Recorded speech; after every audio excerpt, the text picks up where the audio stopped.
जश्न आज़ादी। आज़ादी के 75वें वर्ष में रचनात्मक शिक्षक मंडल उत्तराखंड द्वारा स्कूली बच्चों को आज़ादी के आंदोलन की जानकारी देने के उद्देश्य से ऑडियो आलेखों की श्रृंखला चलाई जा रही है। इस क्रम में हम रोज एक ऑडियो आलेख आप तक पहुंचाने की कोशिश करते हैं। उत्तराखंड में आज़ादी के आंदोलन के दौर में पत्रकारिता पर चल रही 5 एपिसोड की श्रृंखला में पहले एपिसोड में आपने सुना उत्तराखंड में पत्रकारिता की शुरुआत व अल्मोड़ा अखबार का योगदान। आज दूसरी कड़ी में सुनिए शक्ति अखबार का आज़ादी की चेतना के प्रसार में योगदान व ब्रिटिश सत्ता को चुनौती। डॉक्टर भुवनचंद शर्मा, सहायक क्यूरेटर, हिमालय संग्रहालय इतिहास विभाग, डीएसवी परिसर, नैनीताल द्वारा लिखी गई स्क्रिप्ट को स्वर दिया है एमबीपीजी कॉलेज से वनस्पति विज्ञान विषय में स्नातकोत्तर छात्रा ऋचा भट्ट ने। कुमाऊं में क्रांति की अलग जगाने वाला अखबार शक्ति।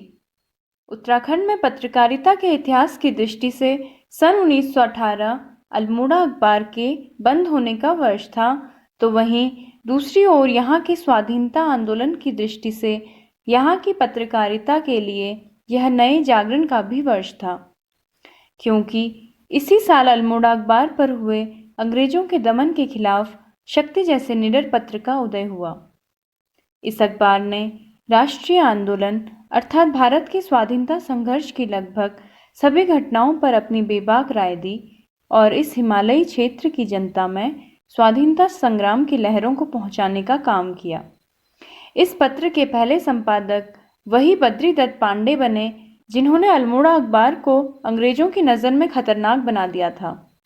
शक्ति ने अपने पहले अंक 18 अक्टूबर 1918 में ही लिखा, इसका उद्देश्य देश की सेवा करना, देश हित की बातों का प्रचार करना, देश में अराजकता के भावों को ना आने देना, प्रजा पक्ष को निर्भीक रूप से प्रतिष्ठापूर्वक प्रतिपादित करना है। शक्ति जन समुदाय की पत्रिका है। यह सदा विशुद्ध लोकतंत्र को प्रकाशित करेगी। जहाँ जहाँ अत्याचार, पाखंड और शासन की मनमानी से लोग पीड़ित होते हैं, वहाँ शक्ति अपना प्रकाश डाले बिना नहीं रहेगी। जैसा कि अल्मोड़ा अखबार वाले वक्तव्य में जिक्र हो चुका है कि यहाँ पर कुली बेगार की अमानवीय प्रथा विद्यमान थी। हर घर के सदस्य को कुली बनने हेतु जाना पड़ता था। इस प्रथा को लेकर ग्रामीण जनता में व्यापक गुस्सा था और इस आक्रोश को शक्ति जैसे अखबार ने बल प्रदान किया। शक्ति ने 1918 के एक अंक में लिखा, अब समय नहीं है कि संसार में किसी रूप में भी दासत्व बाकी रहे। यह निंदनीय प्रथा जिसने कुमाऊं के दीन ग्राम वासियों को तबाह कर रखा है, एकदम उठ जानी चाहिए। शक्ति के मार्च अप्रैल 1920 के अंक में बद्री दत्त पांडे ने लिखा, भाइयों, बेगार कुली उतार बर्दाश्त का देना नाजायज है, गैर कानूनी है, नौकरशाही का यह अन्याय है। अब यह देना कतई बंद कर दो। विभिन्न संस्थाओं, व्यक्तियों तथा अखबारों द्वारा की गई जन जागृति के कारण कुली बेगार के खिलाफ संपूर्ण उत्तराखंड में व्यापक आंदोलन फैल गया और 1921 में इस प्रथा के अंत की शुरुआत हुई और अंग्रेजों को आखिरकार झुकना पड़ा। कुली बेगार की ही तरह यहाँ की एक अन्य प्रमुख समस्या वनों से संबंधित थी। उत्तराखंड के वनों पर प्राचीन समय से ही जनता का अधिकार था, परंतु जब अंग्रेज आए तो उन्होंने यहाँ पर अनेकों वन कानूनों को लागू कर वन विभाग की स्थापना की और इस माध्यम से वनों पर जनता के अधिकार खत्म करते गए।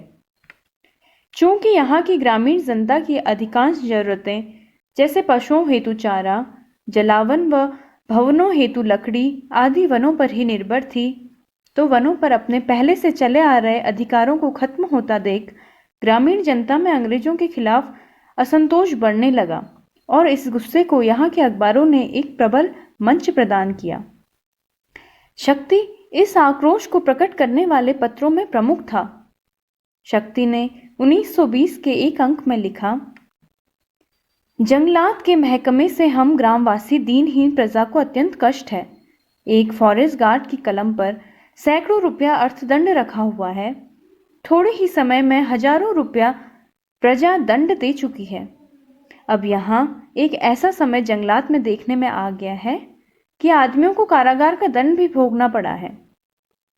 जंगलात के कष्टों से पीड़ित ग्रामीणों की आवाज बनकर शक्ति ने अपने एक आक्रामक लेख में लिखा, यदि हम सत्य का कुछ भी महत्व जानते हैं तो अब हमें जंगलात में बिना विलंब के सत्याग्रह आरंभ कर देना चाहिए।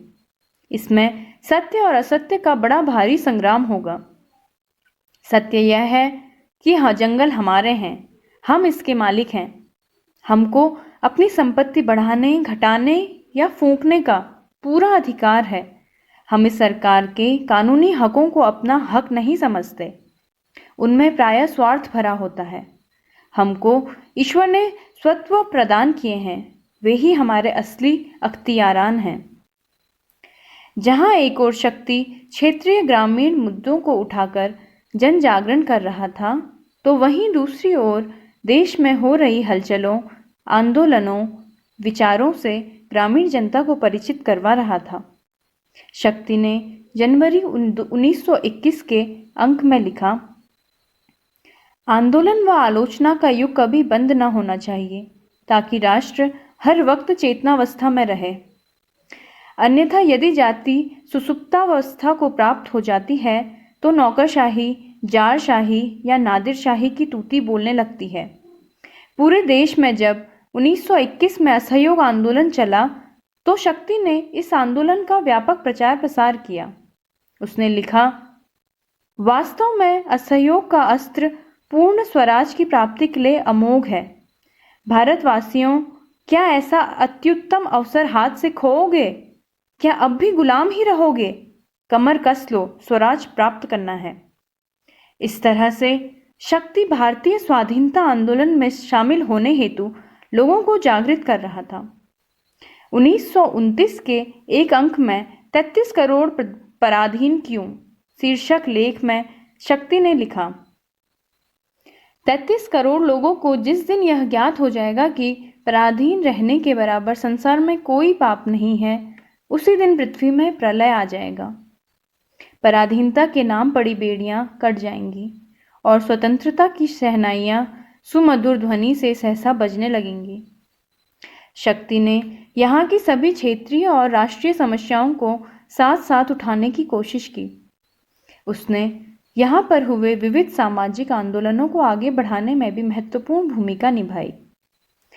उसने यहाँ के शिक्षा के प्रसार, दलितोद्धार, महिला जागृति आदि पर भी जन जागरण अभियान चलाया। शक्ति ने 1931 के एक अंक में शिल्पकारों की दुर्दशा पर लिखा, कुमाऊं में शिल्पकारों की स्थिति बड़ी भयंकर है।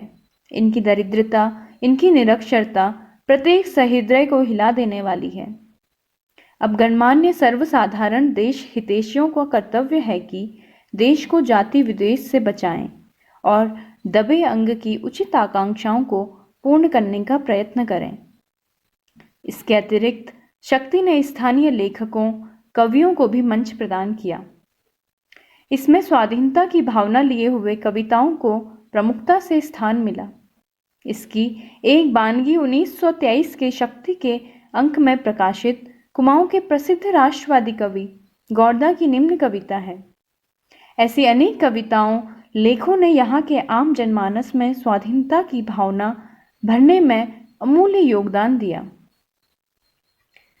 अपना गुलामी से नाम कटा दो बलम, अपना गुलामी से नाम कटा दो बलम, तुम स्वदेशी में नाम लिखा दो बलम। अपना गुलामी से नाम कटा दो बलम, तुम स्वदेशी में नाम लिखा दो बलम। मैं भी स्वदेशी प्रचार करूंगी, मोहे पर्दे से हब हटा दो बलम। शक्ति एक तरह से यहाँ पर हुए राष्ट्रीय आंदोलन का पर्याय बन गया था।